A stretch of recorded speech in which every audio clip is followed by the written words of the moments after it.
Are you and I spiritually contagious? This is the question the Lord has been challenging us with as a parish over this series of homilies that are about the habits of a highly contagious Christian. You know, we sometimes speak about people having an infectious laugh. And what we mean is that when so-and-so gets going, then laughter just moves around the room. Everybody loses it because there's something about the joy in that person and the way she or he laughs that ignites laughter in everyone. Well, brothers and sisters, here's the question. Do we live our faith infectiously, contagiously, in such a way that the people around us find faith ignited in them through their contact with us? One of the signs, in other words, of being a contagious Christian is that we cannot be silent about Jesus. A contagious Christian is someone who regularly and intentionally is speaking to others about Jesus. You see this in that long gospel we just read, the man born blind. No sooner he's had his encounter with Christ, no sooner the Lord has opened his eyes, both materially and spiritually, then from that moment on, the man can't keep silence about Jesus. He's telling everybody what the Lord has done for him. And even at the moment when they put him in the hot seat, bring him before the Pharisees, and they're trying to intimidate him, he won't be intimidated. He refuses to shut up. A contagious Christian is someone who cannot keep silent about Jesus. Now, this doesn't mean that the Lord wants us to be on soapbox, the kind of person who's spouting off about this and spouting off about that. That's not the point. Rather, a contagious Christian is someone who lives his or her faith openly.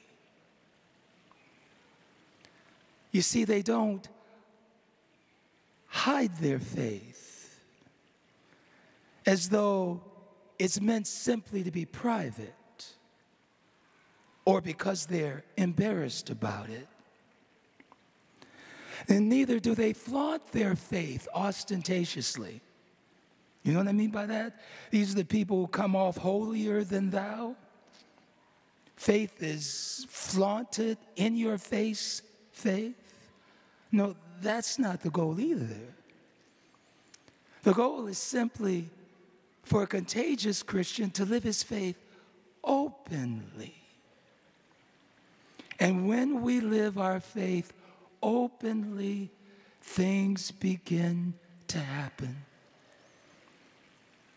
Now I want to tell you a few stories so we can get a feel together for what this means. One of my buddies is an executive in the company that he works for. Ash Wednesday came around. He went to church, went to Mass early in the morning. Didn't know that he could get there at night, so he went early in the morning, got signed with his ashes, and then he went off to the job. When he arrived at his place of work, he made a key decision. He decided he wasn't going to wipe the ashes away. So he goes into this place of business that's humming with folks. And all of his colleagues notice. And the questions, the inquiries begin to fly. One of his colleagues even says, "Oh my goodness, let me get a Kleenex. You've got dirt all over your forehead." At which point he explained, "Oh no, it's not dirt. It's ashes. This is Ash Wednesday. Let me tell you what Jesus has done for me." Do you see the picture here? Ever so easy, he gets to his place of business to take out his handkerchief and wipe the smudge off his face. But he chose instead to be open with his faith. Rather than to conceal it, he chose to gently reveal it. And when he revealed it, doors of opportunity began to open for him to share with his friends about what matters most in life. Another friend told me that one of his favorite things to do when he goes back to work on Monday after the weekend, he says, everybody asks everyone else, "How was your weekend?" He says every now and then he likes to stir the pot. And so he'll answer by saying, "You know what the highlight of my weekend was? It was going to Mass. Because when I was at Mass this weekend, my pastor preached a message that hit me right between the eyes. It spoke to me right where I'm living and helped me so much." He says he's found his friends will say, "Really?" Because folks aren't used to that happening in their church. And then they say, "Well, what was the message about?"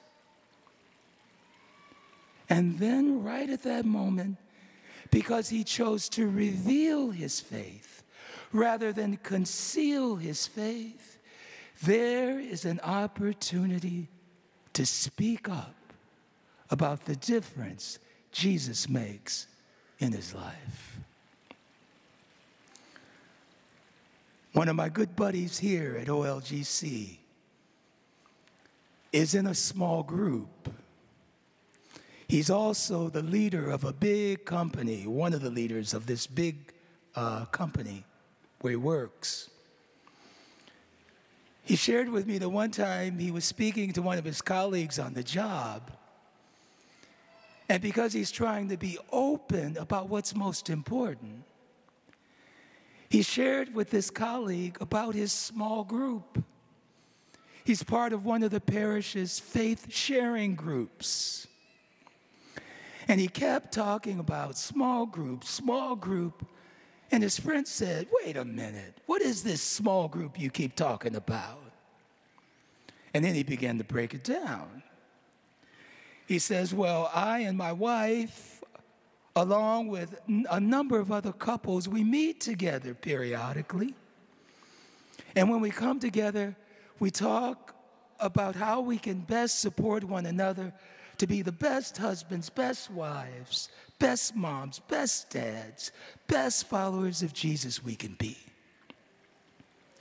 He says even sometimes the men will meet by themselves because as men we face special challenges and we support each other as brothers in facing those challenges like men of God. He said at first his friend was intrigued, and then he was impressed. He says, and then he responded to him at the end of the explanation in a way that I can't repeat it exactly here because it was full of expletives. Now, this man was not a religious man, but his response went something like this: "Well, what the blankety blank?" He says, I think I need a blankety-blank small group myself. You see, at that moment, faith became infectious in a way like joy is infectious. And because my friend was simply open with his faith, not concealing what makes a difference in his life, but revealing it, this colleague of his, this not particularly religious man, is catching something and wants to be a part of a small group himself. It's also possible to be open to witness by telling people why you cannot attend an event when they're requesting your presence. Now, you know, the thing I notice about us is when the reason we can't go is socially acceptable, no problem naming why. For instance, I'm sorry, man, I can't make it. I got tickets to see the Pistons play. No, sorry, man, I can't make it. Front row seats for the Red Wings. But you let the reason we can't go be religious.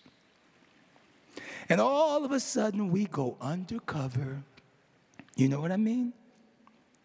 The response goes something like, I have a conflict. Or, I think I have a previous commitment at that time. You know what I would say? Name the commitment. Oh, I'm sorry, girlfriend, I can't come then. Walking with purpose meets that night. Walking with purpose? What's walking with purpose? Well, walking with purpose is a women's Bible study that meets in my parish. And I tell you, there's over 200 women to gather for. You're kidding. And it is changing my life. Do you see what happens? She could have easily said, oh, sorry, got a previous commitment. But she didn't conceal her faith. She reveals. And look at the conversation that ensues from being open, because a contagious Christian cannot be silent about Jesus. One last example. A friend just sent this to me via email. He said, I was at a hockey tournament in Holland, Michigan. So the background is his son was part of a hockey team, and all the dads on the team decided that they were going to join their boys at the tournament, support the boys, and make it a men's weekend away. He says, well, it was Saturday night, and one of the fathers said to me, hey, we're all meeting for breakfast tomorrow morning if you want to come. And my friend says, my first inclination was to say, oh, we'll see, but we probably won't make it. Just that temptation to go undercover. He says, but something gnawed at me to be honest.